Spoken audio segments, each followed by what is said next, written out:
Welcome back to Bloomberg West. I'm Emily Chang. We're talking now about a startup called Erly that is backed by venture capital firm Kleiner Perkins and John Doerr, who is on the board. Our next guest is the venture capitalist turned entrepreneur who started the company just 59 days ago. CEO Feng is here to tell us what Erly is all about. Welcome to Bloomberg West. Thank you so much for having me. It's a pleasure to be here. So you were working as a partner at Kleiner Perkins, and you decided to go back to being an entrepreneur. Why were you so excited about doing this? Why did you leave?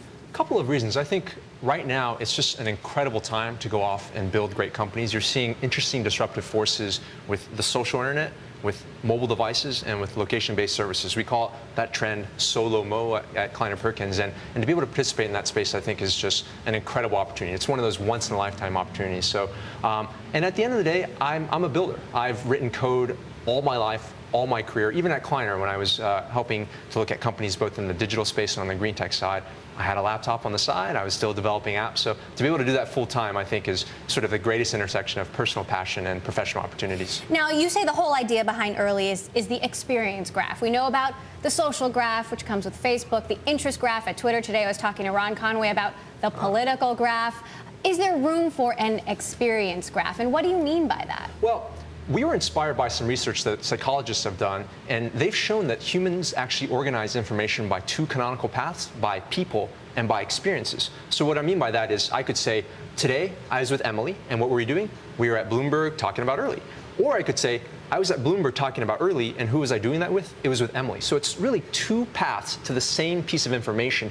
And when you up-level to what's going on the social internet, we feel that most companies are focusing on the people path, organizing all content by people, but there's a really untapped, interesting opportunity to organize that same content by experiences, which would actually give people interesting social insights that they don't have access to today. I'll give you an example of that. When you look at what's happening on Twitter, again, a service that's primarily organized by people, the Twitter community has actually hacked around that organization with their concept of a hashtag.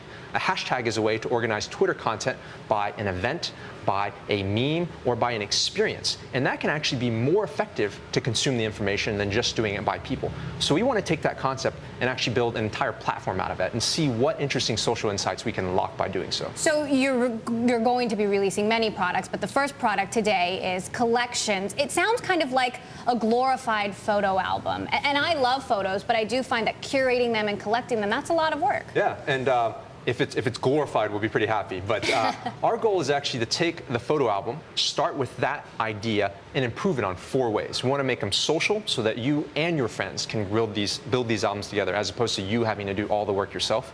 We want to make them flexible so they store more information than just photos. We want to make them beautiful, and we also want to make them really smart. It strikes me as sort of antiquated that album utilities today, they don't know anything about you. You have to tell the album everything. But why can't the album look at your social graph and say, Emily, you were at Napa Valley with these 6 people. I'm going to go ahead and create an album for you. I'm going to go ahead and tag these 6 people. I'm going to go ahead and pull in content and actually build this album, get it started for you, and really help you chronicle and document and remember this great experience. So that's the service that we envision building with this first product collections. Interesting. Well, we'll be watching that. I do want to also talk to you about Hulu. You're Sure. the former CTO of Hulu. They're in the middle of a bidding war right now, we think, that we haven't heard a lot about where the bids stand. At this point, we know Yahoo, Google, Amazon, Dish, all vying to buy it. Which of those companies makes the most strategic sense, and which one do you think will prevail? It's a great question. I actually get asked that quite a bit. I've been gone from Hulu for 14 months now, so it's been a bit of separation, and while I'm still friends with a lot of the people there, it's not something I'm directly involved in. My only hope is that wherever the company ends up, and it could be at another company, it could still be independent, it could still be part of Fox, NBC, and ABC, who own Hulu today.